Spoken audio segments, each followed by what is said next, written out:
Hello, you wonderful people, and welcome to another episode of Crime Centric. This being a show I talk about crime dramas that I watch. For today's episode, I'm going to talk about The Blacklist, Season 10, Episode 12. A lot of really interesting things went down in this episode, so let's break it down. Well, what makes this episode really interesting is obviously, this is our first episode where we really get to peek into Denbei's past, in particular learn about him and his ex Isa, which is like, oh, they were never married, they had a child out of like wedlock, they were dating, but just things sadly didn't work out, and we kind of learned a little bit about that. It's actually interesting because Reddington has this line where he's like, oh yeah, like the past and present are a lot more connected than you kind of give it credit for, because it turns out Denbei's still in love with her after all these years, but it's still a little bit there for her as well.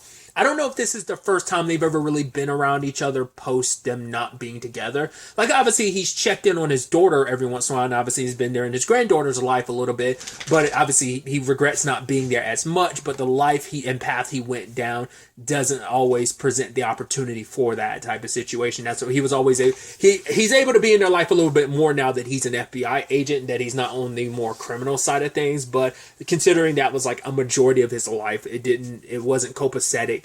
It wasn't conducive with, settling down necessarily, or at least like not with someone like Isa, But either way, Isa is engaged to a doctor named Michael. Well, he's in Yemen helping out, and he ends up getting grabbed by the government. They eventually put him on trial, and they're planning on executing him because they've got reports that basically he was stealing like medical supplies he was getting for the clinic. He took a portion of them and was giving them to some rebels in the country.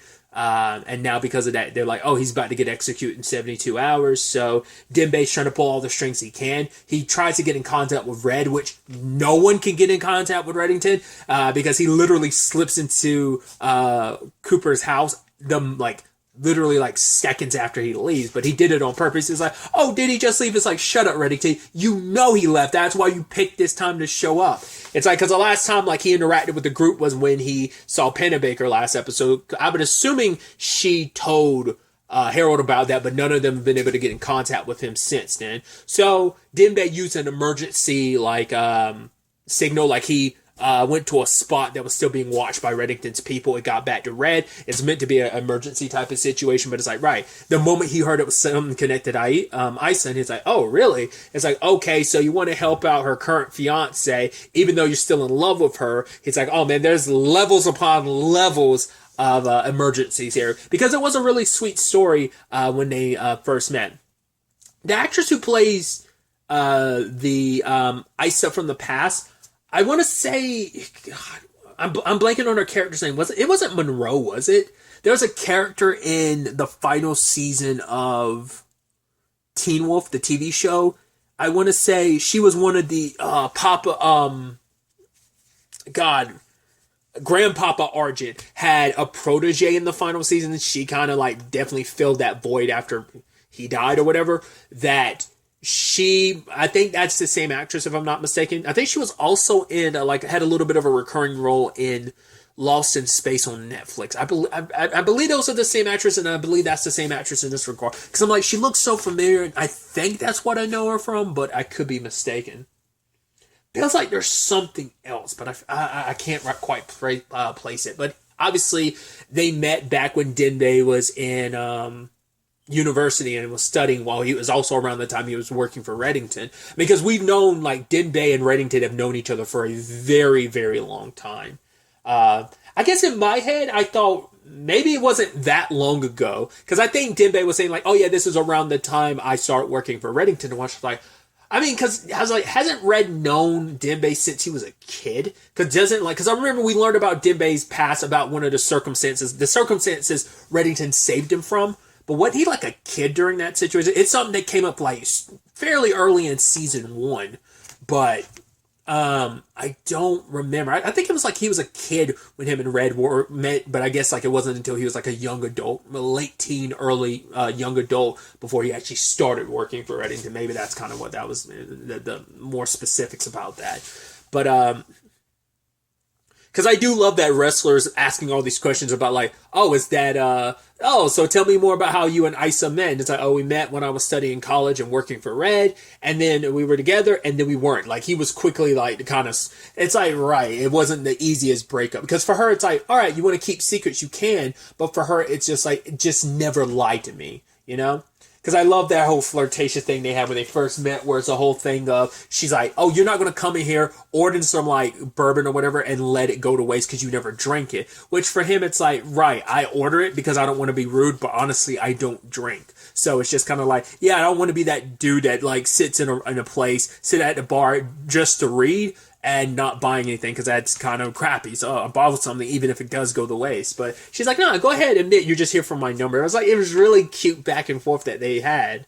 And so it makes, like, their history makes it kind of awkward for Dembe to be around her. Like I said, it seems like this is the first time they've been around each other. And I think Dembe's always wants to get interacted with his daughter and his granddaughter, but he's probably, like, avoided, like, Isa all the time. So this might be the first time in forever that they've actually been around each other, and like the sparks do still kind of fly, because she thought like, oh, you probably wouldn't show up, but it's like, of course he would, because he'd still do anything for you. So even, you know, she knew about Michael. It's like, oh, your boyfriend, your fiance is congratulations. You can tell it's still like kind of cut a little deep, but he was putting his feelings aside and helping someone. Well, his feelings are still there because it's someone he cares about. He's putting that aside because he sees that like someone she cares about is in danger. So, but the reason why the situation is playing out the way it is in Yemen, because eventually there's some bank accounts that are found that are implying like, hey, he was taking this money and doing whatever with it, whether it was like supplying like the rebels or whatever. So that's why the people in Yemen have the excuse of like, right, he's the one that did this. But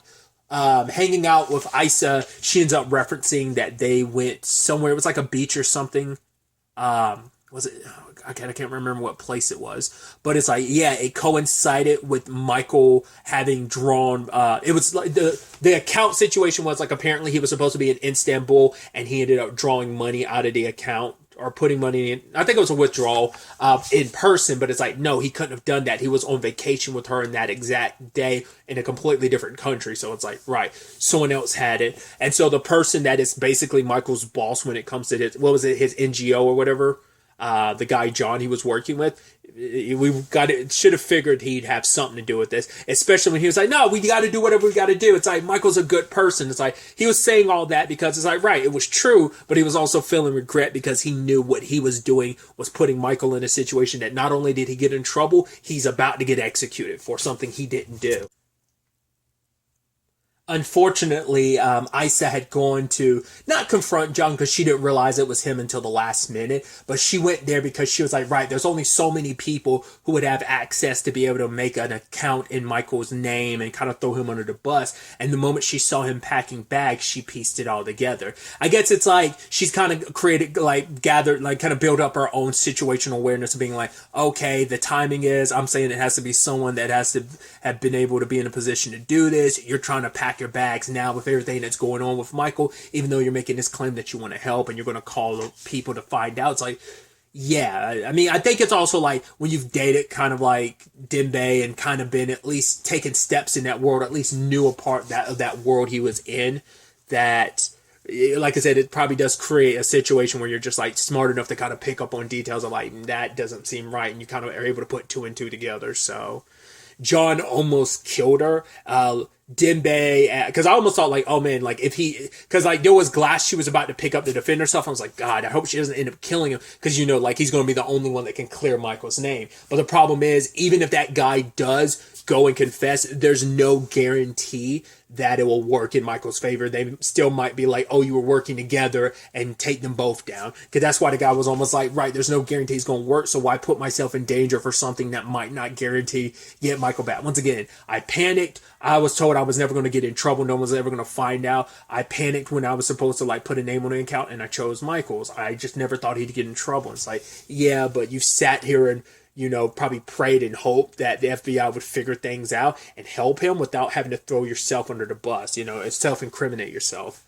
But but I thought Dembe and Russell were going to get there in time. No, turns out it was actually Raymond who got there in time and immediately called in a favor, which I love that he's like, oh yeah, I want to talk to so-and-so. Yeah, he lost some money to me in Lebanon years ago. I was like, Reddington?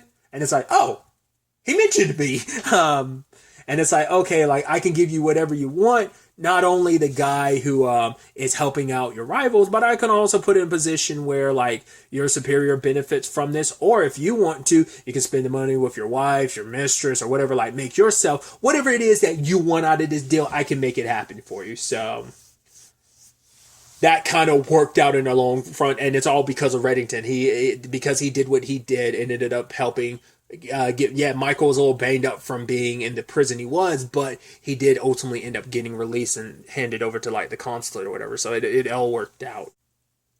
And haven't talked about it, but it's that juxtaposition between obviously, like I said, the sparks flying between Isa and Dembe present day, and also sadly the relationship falling apart. The moment she wanted to talk to Dembe about something, I'm like, she's pregnant with their daughter at this point, isn't she?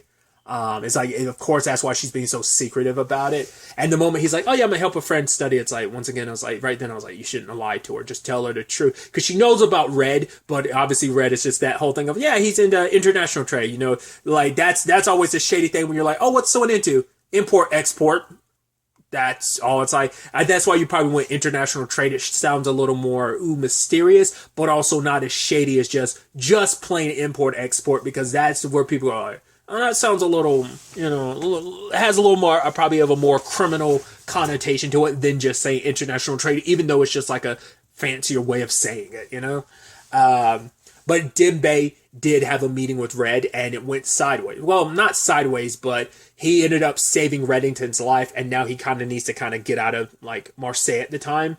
There was that moment where, like, Red earlier was bringing up, like, he was like, oh, about that night in Marseille, and it's like, Dembe's like, oh, the past is a past.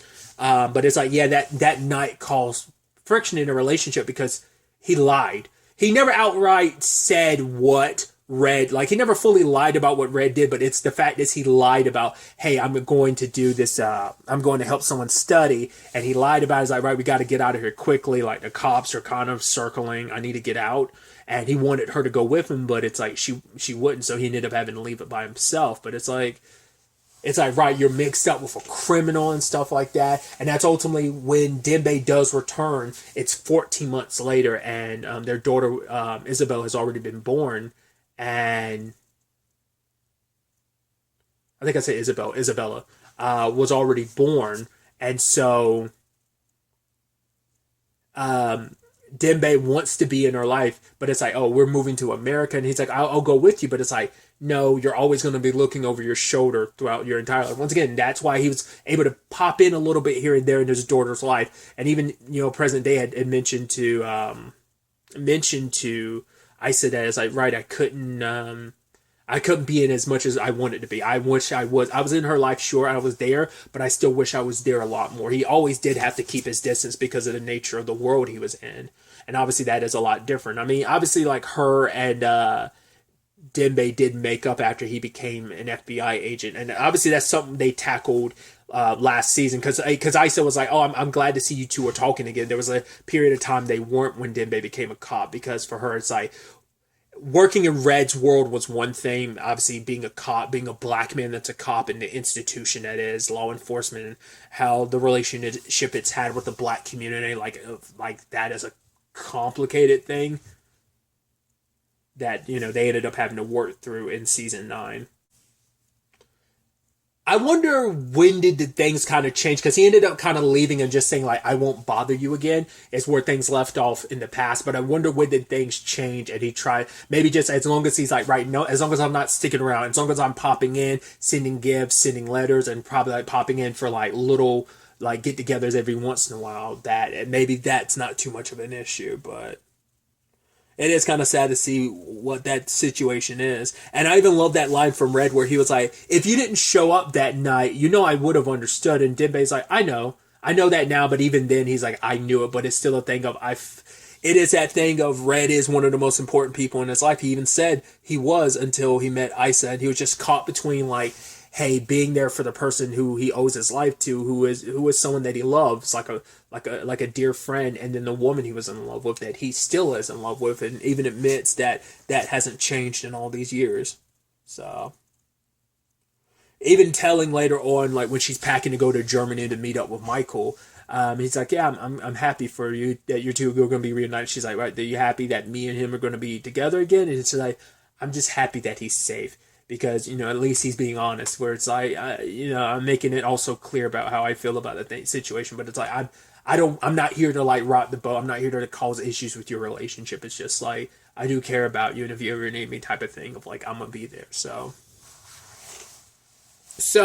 we have that element to it. Then we also have what I'm assuming is going to be kind of like the main storyline element going forward for the rest of the season, maybe, is there's a congressman named Arthur, which I was like, it took me a second, but I'm like, if I'm not mistaken, I believe that's the actor who played, it's not Alistair Smythe, it's something like that, but he's not quite the same Alistair Smythe in the more like Kingpin relationship thing in Marvel. Because obviously my main association with him is like, he's in one of the Amazing Spider-Man games, I remember. I think he's in the second one, or was it the first one? I don't remember. Might have been the first Amazing Spider-Man game.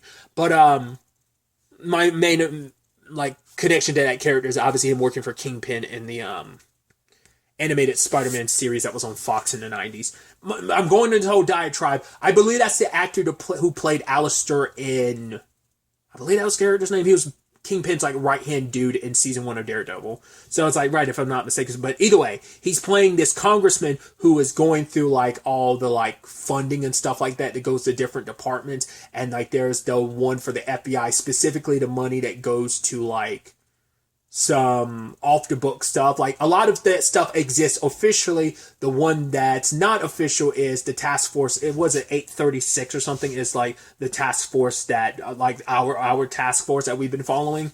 And so he wants to dig into it a little bit. He even wants to ask Panabaker, which Cynthia then got in contact with Harold about it. So it's like, cool. Harold ends up talking to a dude and it's like, yeah, this guy, he kind of, like most people try to avoid corruption cases because I think it's such a complicated, slippery slope. This guy thrives in that. So anytime he gets a whiff of a story, he's like a bloodhound and he's not going to let it go. So it's like, if this guy finds out something that's kind of a secret, he's going to let everybody know. So it's like, right, this task force works and it's able to flourish because of its anonymity. But now it's like, if that's kind of brought to the light, especially at a time where it's like Wrestler and Harold talk about it at the end of the episode, when it's like, cool, this is also, it's like one thing if it's like, well, we've been doing what we've been doing. The Reddington and task force situation has been brought to somewhat to the light over the course of the series a couple times. They're not in the best position right now because at least you can say like, hey, we've arrested some pretty high profile people. It's like, yeah, but that's kind of been on a quiet front recently because a lot of those like high profile people we could have brought in were people we brought in but were busted out by Wu Jing and they're also dead. Then you have Bo Chang, the troll farmer who's out in the wind. So yeah, that has kind of left them high and dry this past season because most of their people have kind of like, once again, it's not about what you've done about me for me before. It's about what have you done for me lately type of thing. And we haven't been bringing in anyone. And plus, oh yeah, Reddington killed 2 people here. Also our files are kind of corrupted. So that's not going to make Main Justice look good. So it's going to throw this task force severely under the bus. So it's like, yeah, it's kind of the worst time for this guy to discover this. So, and I wonder will this eventually connect to any other point in time where the immunity agreement or Reddington has kind of been brought up. Like, for example, I want to say the last time it got brought up was when Red was on trial in season 6 because of Liz. I want to say that was the last time that really came up in like the more like, very public situation. I mean, I guess arguably you can be like, well, Wu Jing trying to bring like a lot of Red's agreement with the FBI and proof of that all to the surface. But like before that, I want to say season 6 might have been the last time in that capacity. Dembe did get in contact with Reddington about the congressman, like when they were talking a little bit this episode, but the conversation moved away from that quickly with like the next sentence. So who knows how Red's going to really respond to that. But I think that also ties into the time he spent with Agnes this episode. Because he ultimately, he checked in on her and wanted to kind of give her some stuff to make her feel better. And, there's a conversation of like, right, you're always over here coming to see me, but I never go to your place. He's like, well, I don't have any places. He's like, well, I sold 1, I gifted 4, 5 and 6, I think he said they sunk, 7 and 8. He's like, what did happen to him? I actually don't know. And she's like, why? For him, it's like, right, I'm kind of learning to let things go so that I can be a little lighter and a little more free to kind of move around and focus on the things that matter most. And in this particular case, Agnes. But I think that also includes the task force because, I mean, obviously what they meant to just Reddington in general, but they also meant so much to him because they're always going to be his ties and his connection to Liz. And he's like tightening his like grip around the things that matter most. But I think he's loosening his grip around the task force because it's like, I think Reddington is winding down. And even to the point when Harold shows up, it's like, oh, I didn't think we had any like mint ice cream in here. It's like, oh yeah, Pinky brought it here like immediately after he left. And it's like, oh, they say where he's going next, and she's like, no, but he has this look about him like he's different. Like, he's looking for something that isn't there, but it's almost like, yeah, it's in front of him, it's just he can't see it. And she kind of talks about life and death, and it's like, yeah, that has been Reddington's life forever. Even before being Reddington, that had always been a part of Katarina's life, And so for Red, it's like, that's always been a part of you, and you've lived that way for so long, and I think it's just, it has caught up to you. It's just so much you've seen come and go. You've lost so much, you lost so many people, and I think it's just kind of finally wore on him, and it's just like, I don't know whether it's like Red's kind of losing that fight in him, or just what, or whether he is just looking for a place to die. Once again, dying by Liz's hand was supposed to be his end, but it wasn't. Still had to keep going, still here, and I don't know if that's what's really kind of, once again, what is Red's end game at the end of all of this? It's unclear. But, I even love Agnes being like, do you love him? It's like, well, and Cooper being like, well, he makes me angry sometimes and so worried about him. But it's like, yeah, he does matter to me. She's like, obviously you love him. How can you not? He's soft and cuddly just like you, which I immediately thought was like, oh, that's funny. And I love that the last line of the episode is Harold repeating that. Soft and cuddly. It's like, yeah. Who would describe Reddington as soft and cuddly? But we've seen like there's a soft and cuddly side, but also it also draws a parallel of like, yeah, Harold and Reddington. The reason why they butt heads so much and also get along so well is because they are kind of cut from the same cloth, just opposite sides of the same cloth, like opposite two sides of the same coin, almost type of thing. But it's like, it is kind of cute for her being like soft and cuddly, is how describing Reddington. Like most, the guy that makes most criminals like quaking their boots. It's like, oh, like most people would not describe Red as such, but yeah. So it's definitely going to be interesting. Like I said, I feel like there is kind of like that Arthur storyline, and in conjunction with Reddington being what he's been up to, like what he's kind of going through, like I said, the letting go, and so he could focus on what he loves most. But like I said, it feels like he's also letting the task force go, because I think Red's going to make his exit. In what capacity, in what way, I have no idea. But he's trying to position the task force to continue on without him if need be. I mean, that was already kind of a thing, but even more so now, like there's too much work that needs to be done, and they are good at it, and they should be allowed to work together and continue doing what they're doing. We also have like the Sia storyline too, which we got introduced to that plot element of where is that going to eventually go. Like I said, at this point we still got like a little less than like half the season now left, so it's definitely going to be interesting to see where all of this ends up taking us going forward into the next episode. But really, that's all I wanted to talk about. So the next time we meet, be happy, be safe, live life to the fullest, and enjoy it. Good day and good